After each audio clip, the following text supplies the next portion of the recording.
राष्ट्र की बात में एक बार फिर से आपका स्वागत है। प्रधानमंत्री नरेंद्र मोदी को फिलिस्तीन के प्रधानमंत्री डॉक्टर रामी हमदल्ला ने वर्ल्ड लीडर बताया है, यानी एक वैश्विक नेता। हमदल्ला का यह बयान उस वक्त आया है जब पीएम मोदी फिलिस्तीन दौरे पर पहुंचे हैं। डॉक्टर रामी हमदल्ला ने बताया, बहुत बड़ी बात कही है उन्होंने कहा कि पीएम मोदी इजराइल के साथ उनका झगड़ा खत्म करा सकते हैं, यानी समझौता करा सकते हैं। राष्ट्र की बात में हमारी ये बहस इसी सवाल पर होगी, क्या मोदी अब इंटरनेशनल नेता हो गए हैं? क्या मोदी अब इंटरनेशनल मुद्दा सुलझाएंगे? मेरे साथ पहले से स्टूडियो में 4 मेहमान मौजूद हैं। संबित पात्रा बीजेपी से, मौलाना दहलवी, मौलाना अंसार रजा और विनोद बंसल। मेरे साथ कांग्रेस से चरण सिंह सापरा भी जुड़ गए हैं। स्वागत है चरण सिंह सापरा आपका। चरण सिंह सापरा, आप मोदी जी को इतना कोसते हैं, बताइए। फिलिस्तीन के प्राइम मिनिस्टर कह रहे हैं कि मोदी वर्ल्ड लीडर हो गए हैं और इजराइल से हमारा समझौता करा देंगे।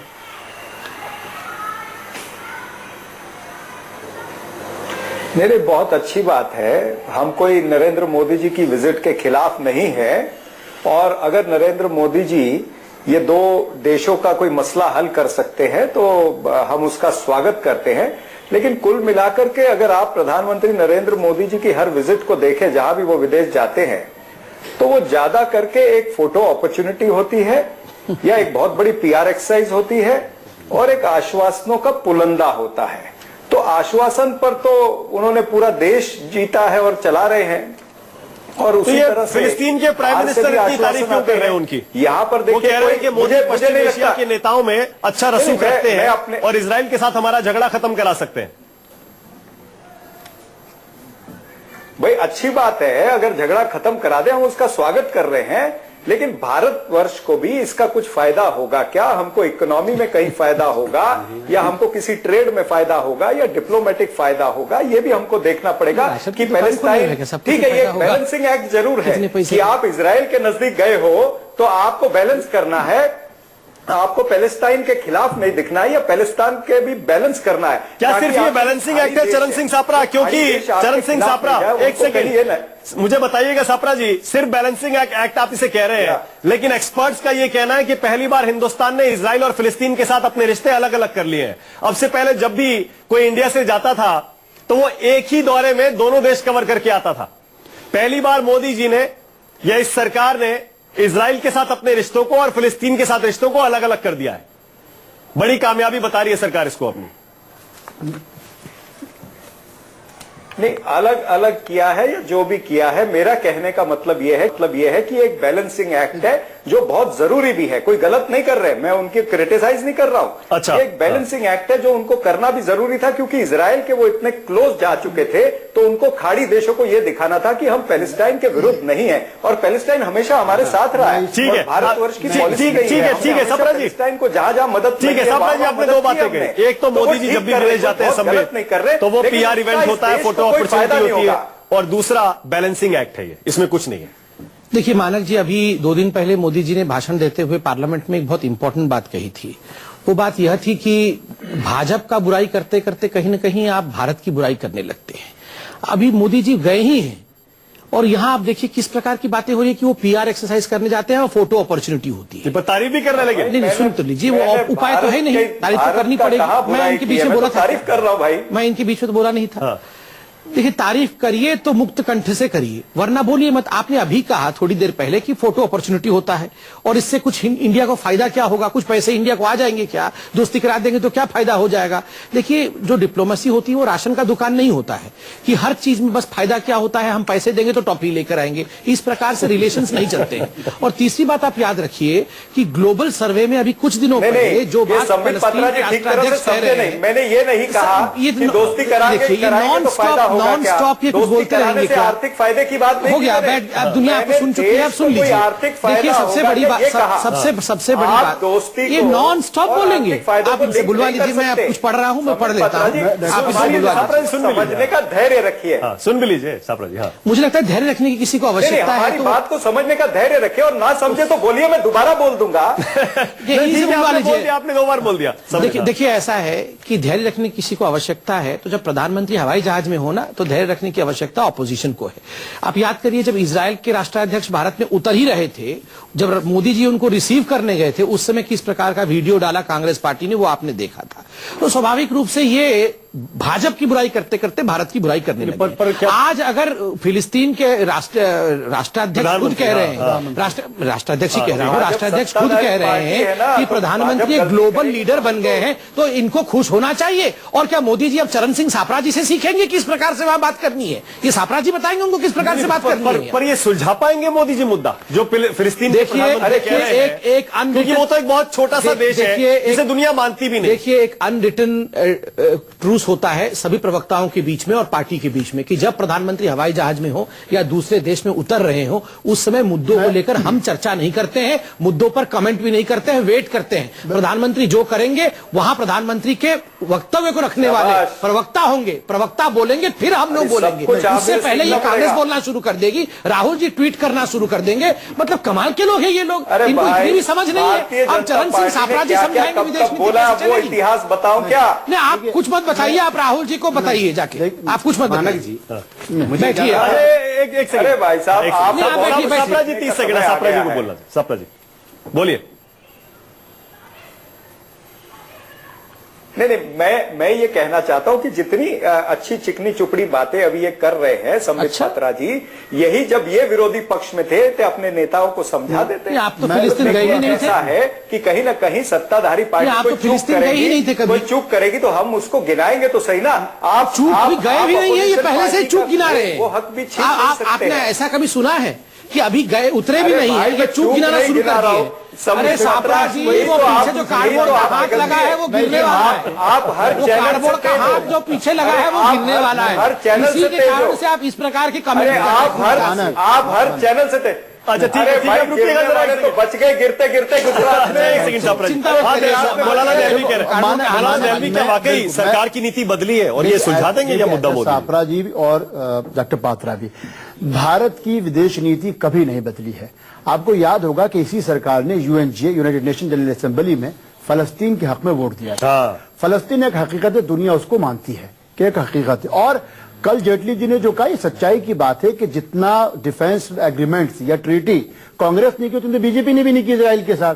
अब मुद्दा ये वो वहां जा रहे हैं और भारतीय इतिहास में वो हम ये बहस इसलिए कर रहे हैं क्योंकि फिलिस्तीनी प्रधानमंत्री ने कहा ग्लोबल लीडर है। मुझको दो चीज, आइए वो किस पार्टी, सुलझाइए हमारा मुद्दा। वो किस पार्टी के मुद्दा ये नहीं है। दो चीजों को आपको याद रखना चाहिए। यूपीए की सरकार में जो उनकी एजुकेशन के लिए जो पैसा दिया गया था, लोग चिल्लाते रहे, लेकिन हमको अगर अच्छे काम है तो अप्रिशिएट करना चाहिए। नरेंद्र मोदी सरकार ने उस पैसों को जारी किया फलस्तीन के लिए। दूसरा, 70 साल में वो पहले प्रधानमंत्री हैं जो फलस्तीन जा रहे हैं। तीसरी अहम तरीन चीज को समझने वाली बात है, अब ये कहना कौन कहा गया, 70 साल नहीं हुए मालदीव वाले। सुनिए सापरा साहब, आपकी भी तारीफ करते हैं हम। मालदीव के राजीव गांधी के बाद वो दूसरे नेता जिसको मालदीव के सिलसिले में कल ट्रंप ने कहा कि आप मालदीव में क्या हो रहा है आप उसको देखिए। ठीक है, आखिरी बात, मेरा मुद्दा ये वो बीजेपी के हो या कांग्रेस मुद्दा नहीं है, वो भारतीय प्रधानमंत्री है और वो वहां जा रहे हैं, हमको अप्रिशिएट करना चाहिए। साथ ही आपके व्यूअर्स को मालूम होना चाहिए कि फलस्तीन एक हकीकत है, इजराइल को सिर्फ 12 देश मानते हैं, फलस्तीन को 196 लोग मानते हैं। ठीक है विनोद जी, आपको जाना है इसके बाद, क्योंकि मैं ये पूछ रहा हूं, मोदी जी आरोप लग रहा है कि अयोध्या का, कश्मीर का अपने मुद्दे तो सुलझा नहीं पा रहे, इजराइल फिलिस्तीन का मुद्दा क्या सुलझाएंगे? देखिए वो प्रधानमंत्री हैं और जब से वो प्रधानमंत्री बने, देश का जो स्तर है या देश का जो नाम है पूरे विश्व के अंदर, आप पता है कहां से कहां पहुंचे। हम विश्वगुरु बनने जा रहे हैं। ये इस बात में ये इसने फिलिस्तीन की जो राष्ट्र अपने मुद्दे तो सुलझा नहीं पा रहे। आप देखिए एक किसी घरेलू मुद्दे को लेकर के आप किसी अंतर्राष्ट्रीय बात को इग्नोर नहीं कर सकते। देखिए बात यह है, देखिए जो कद भारत का बढ़ रहा है, मुझे लगता है हम सबको उसका तारीफ करनी चाहिए और उसको एक्नॉलेज करना चाहिए अक्रॉस द पार्टी लाइन। इसको पार्टी पॉलिटिक्स से अलग रख करके, और डिप्लोमेटिक मामला है, भारत का मामला है, भारत से जुड़ा हुआ मामला है और हम विश्व के अंदर बहुत बढ़ रहे हैं। ये इस बात की ठीक है, बहुत बहुत शुक्रिया आपका विनोद बंसल। थोड़ा सा ब्रेक लेना पड़ेगा, लेकिन कहीं मत जाइए, ये बहस जारी है। अभी इस बहस का एक और हिस्सा बाकी है। इस छोटे से ब्रेक के बाद फौरन हाजिर हो रहे हैं राष्ट्र की बात में। देखते रहिए न्यूज 24। राष्ट्र की बात में एक बार फिर से आपका स्वागत है। प्रधानमंत्री नरेंद्र मोदी फिलिस्तीन जाने वाले हैं और उनके दौरे से ठीक पहले फिलिस्तीन के प्रधानमंत्री कह रहे हैं मोदी एक वर्ल्ड लीडर बन गए हैं और हम उनसे उम्मीद ये कर रहे हैं कि वो इजराइल के साथ हमारा झगड़ा सुलझवा सकते हैं। जरा सोचिए, अमेरिका जैसा देश, दुनिया का सबसे ताकतवर देश, वो झगड़ा नहीं सुलझा पाया। अब फिलिस्तीन के प्रधानमंत्री कह रहे हैं भारत के प्रधानमंत्री वो झगड़ा सुलझा सकते हैं। मौलाना अंसार रजा, मुझे पता है आप यही कहेंगे, अपनी देश की समस्याएं सुलझा नहीं सकते, तो ऐसे में यहूदियों और मुसलमानों का झगड़ा कैसे सुलझाएंगे मोदी जी? मैं डॉक्टर संबित पात्रा साहब को एक शेर सुनाना चाहता फिर मुझे शेर सुना रहे हैं आप। मानक जी को उत्तर दे दीजिए, मैं क्या करूं? हूं। मैं वो उत्तर वो इधर सुन से लीजिए, जाएगा। कोई बात नहीं। सुनिए, शेर सुन लेते हैं, आपकी मर्जी। मोहब्बतों का सबक दे रहे हैं दुनिया को, जो ईद अपने सगे भाई से नहीं मिलते। क्या बात है। चलिए ठीक है, अब मैं उत्तर ये देता हाल है। मुझे इस बात की बहुत खुशी अच्छे। है कि विदेश में मोदी मोदी मोदी मोदी मोदी मोदी हो रहा है। इसमें कोई शक नहीं कि देश के प्रधानमंत्री ने भारत का मान बढ़ाया है, इसमें कोई शक की गुंजाइश नहीं। हमें नाज है कि कम से कम कोई देश का प्रधानमंत्री ऐसा आया कि जिस मुल्क में गया वहां मोदी मोदी के नारे लगे, और फिलिस्तीन में भी होगा। क्यों अपने भाई से ईद नहीं मिलते का क्या लेकिन मतलब है? मसला यह है कि इतने मसले हैं हिंदुस्तान में। हम सिर्फ एक बात पूछना चाहते हैं डॉक्टर सुमित पात्रा साहब से, फिलिस्तीन का मसला और इजराइल का मसला निपटेगा नहीं निपटेगा? जिस दिन वोट दिया था हिंदुस्तान ने, पूरे हिंदुस्तान ने देश के प्रधानमंत्री की तारीफ की। अरे भगवान, पूरे मुल्क ने तारीफ की। लेकिन जिस दिन सबसे ज्यादा गाय बेचने वाले को सीने से लगाया था, उस दिन भी सबने देखा। उसके बाद फिर अब ये कर्जा चुकाने के लिए फिर वहां जाने के मतलब लिए देश के मुसलमानों के प्रति वफादार नहीं है, ये कह रहे हैं? नहीं कह रहा हूं, मैं ये कह रहे हैं तो कुल यहाँ मुसलमानों से के प्यार जो नहीं है। मसाइल है, एक मर्तबा राम जन्मभूमि बाबरी मस्जिद का मुद्दा सुलझाने के लिए तो किसी को बुलाया नहीं। और आप जाकर के बात कर रहे हैं कि साहब अब तू भी आ जा, तेरा मसला निपटा दूं, तू भी आ जा, तेरा मसला। ऐसे वर्ल्ड लीडर बनेगा कोई? हम तो चाहते हैं कि हमारे मुल्क का आदमी वर्ल्ड लीडर बने, लेकिन पहले अपने मसले निपटाओ। अपने घर का तो मसला देख लो सर। मानक जी उत्तर दूं? जी सर। मानक जी मुझे समझ में नहीं आता आखिर डिबेट हो क्या रहा है। लीजिए साहब। देखिए अगर अब ये इतने पढ़े लिखे नहीं है कि इनकी समझ में डिबेट नहीं आ नहीं, मैं रही। इतना पढ़ा लिखा कहाँ हूँ, गवार हूँ मैं। डॉक्टर है मगर तो फिर समझ में नहीं आ रही इनके। सुनिए ना, जी। फिर फिलिस्तीन के राष्ट्राध्यक्ष एक इंटरव्यू में कह रहे हैं कि मैं मोदी जी को ग्लोबल लीडर के रूप में मानता हूं। यहाँ हमारे देश में डिबेट हो रही है और माथापच्ची चल रही है, माथा फोड़ने को लोग तैयार है कि क्यों बनेंगे वो। हमारे यहाँ तो बहुत सारा मसला है, उसको पहले निपटाओ, वर्ल्ड लीडर क्यों बनेंगे? अरे भैया वो बने हैं, उनके काम क्योंकि इंडिया में सुलझा देंगे इस बार, सुलझा देंगे। मानक जी आप भी एंकर होकर ऐसी बातें कर रहे हैं। और एक बताइए, सवाल है, आप बताइए, आप एंकर होकर ऐसी बात कर रहे हैं। फिलिस्तीन के प्राइम मिनिस्टर ने कहा, मैं तो वो सवाल पूछ रहा हूँ। तो फिलिस्तीन के मैं ये नहीं कह रहा हूँ कि सुलझा देंगे, तो आपसे पूछ रहा हूँ, आप बताइए। फिलिस्तीन के प्राइम मिनिस्टर ने कहा ग्लोबल लीडर है, हम आशा करते हैं कि एक अच्छे दिशा में विषय बढ़ेगा। तो आप ये पूछ रहे हैं क्या मोदी सुलझा देंगे? अरे उन्होंने अरे कहा, भैया, अरे सर आप कहा क्या, वो तो देखिए फिलिस्तीन के प्राइम मिनिस्टर ने कहा। मैंने पूरा पढ़ा है, पूरा सुना है। फिलिस्तीन के प्राइम मिनिस्टर ने पढ़ के सुना दूं एक बार फिर से? वो ठीक है, तो पढ़ के सुना दूं? मतलब या तो ये कह दीजिए कि फिलिस्तीन के प्रधानमंत्री ने बड़ा चढ़ा कर कह मतलब दिया। आप लोग कह रहे हैं कि फिलिस्तीन के प्रधानमंत्री को हिंदुस्तान के प्रधानमंत्री के ऊपर कोई कॉन्फिडेंस दिखाना नहीं चाहिए। आप कह रहे हैं राम मंदिर पहले, आपने राम मंदिर का इशू पहले सॉल्व करो फिर फिलिस्तीन जाओ। ये किस प्रकार की बात हो रही है? नहीं, चित भी मेरी पढ़ भी मेरी, ये ऐसा थोड़ी होता है सर। मैंने कहा फिलिस्तीन के प्रधानमंत्री भरोसा जता रहे हैं, क्या उस भरोसे पर मोदी जी खड़े उतर पाएंगे? सिंपल। मैं तो बोल रहा हूँ, मैंने उसका उत्तर दिया ना आपको कि अभी मोदी जी बात कर रहे हैं। यहाँ जो सबका विकास की बात हुई उसमें कितना कामयाब है? मुझे माफ करिए, ये बोल रहे हैं कि यहाँ सबका साथ सबका विकास निभा नहीं वही तो कह रहा हूँ, पाए, फिलिस्तीन क्यों जा रहे हैं? मैं वही तो कह रहा हूँ। कमाल की बात, मैं ये नहीं कह रहा कमाल की बात है। मुझे लगता है लोगों को थोड़ी पढ़ने की आवश्यकता है और इतनी नफरत अपने प्रधानमंत्री से किसी को कोई नफरत नहीं है। देश के प्रधानमंत्री से किसी को कोई नफरत नहीं है। सब दिख रहा है। नफरत किसी को नहीं है सर। चरण सिंह जाफरा, तो जबरदस्ती का चरण सिंह जाफरा, ये बहस इसलिए शुरू हुई है क्योंकि फिलिस्तीन के प्रधानमंत्री ने कहा मोदी जी वर्ल्ड लीडर है। मोदी सरकार ने दावा नहीं किया है, वो कह रहे हैं कि मोदी जी आएंगे और हमारा मसला सुलझा देंगे, इसलिए हम ये सवाल पूछ रहे हैं। राहुल जी को भेज दीजिए, वो सुलझा देंगे। तो जी जी जी जी नहीं, हम तो ये दिन का इंतजार कर रहे हैं कि चाइना के प्रधानमंत्री बोले कि वियतनाम से हमारा झगड़ा सुलझा दो। अच्छा, ये आप जो चुपके चुपके जगह चाउमीन खाते रहते हो चाइना के साथ, इसीलिए खाते रहते हो क्या? तो हमको तो जब डोकलाम चल रहा था, ये चुपके चुपके जगह चाइना के साथ कर रहे थे। अभी जब मैं बोल रहे थे वियतनाम का विषय सुलझाने के लिए चुपके चुपके जगह चाउमीन खा रहे थे, वहां पर जमा हो गई। आप लोग गद्दारी कर रहे हो, उसका भी तो सोच लो। डोकलाम का विषय चल रहा होता है, चाइना के साथ बैठ जाते हो। पाकिस्तान का विषय चल रहा होता है, पाकिस्तान के मंत्रियों को बुला के घर में खाना खाने दिखाता है, डोकलाम में आके दिखाता है, आपको मालदीव्स में आके दिखा रहा है, आपको अजहर मसूद के केस में लाल आके दिखा रहा है। कमाल है संबित जी, रोज चाइना लाल आके दिखा रहा है। भारत को शर्म आनी चाहिए आपको। आप यहाँ पर बैठ करके चर्चा कर रहे हैं। अरे भाई, मैं ईमानदारी से बोल रहा हूँ, हमको खुशी है कि प्रधानमंत्री जी का स्तर बढ़ रहा है। मैंने तो अच्छी बात बोली कि कल को यूएस भी बोले, चाइना भी बोले, कोई गलत बोला मैंने? अरे भाई साहब, देखिए इतने ईमानदार प्रधानमंत्री है फिलिस्तीन के, उनको नहीं पता कि नरेंद्र मोदी जी कितनी सफाई से झूठ बोलते हैं। ये क्या कमाल है, मैं इसका आपत्ति करता हूं, मैं इस पे बिल्कुल आपत्ति करता हूं। ये बिल्कुल हमें पहले तो पहले हमारे को फ्रेम में लीजिए, हम बहुत देर से फ्रेम में नहीं है, प्रधानमंत्री आप फ्रेम में तो लीजिए। नहीं, पहले मैं आपत्ति करता हूं, इन्होंने प्रधानमंत्री को झूठा कहा, इन्होंने कहा कि फिलिस्तीन के राष्ट्राध्यक्ष जानते नहीं है प्रधानमंत्री हमारा झूठा है।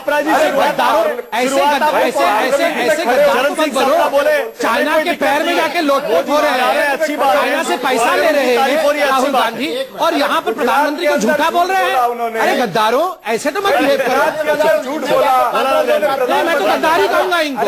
चाइना से पैसा लेकर चाइना के एजेंट बने हुए हैं और यहाँ प्रधानमंत्री को झूठा बोल रहे हैं। इनकी इतनी हिम्मत झूठा बोलेंगे, प्रधानमंत्री को झूठा नहीं बोल सकते।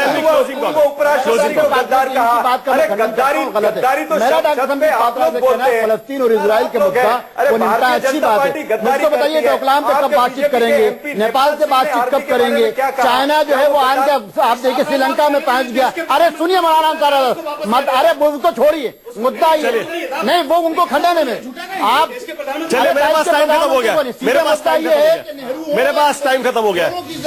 टाइम खत्म हो गया है। चरण सिंह सापरा, संबित पात्रा, मौलाना अंसार रजा और मौलाना दहलवी, बहुत बहुत शुक्रिया राष्ट्र की बात में आने के लिए। तो राष्ट्र की बात में आज इतना ही।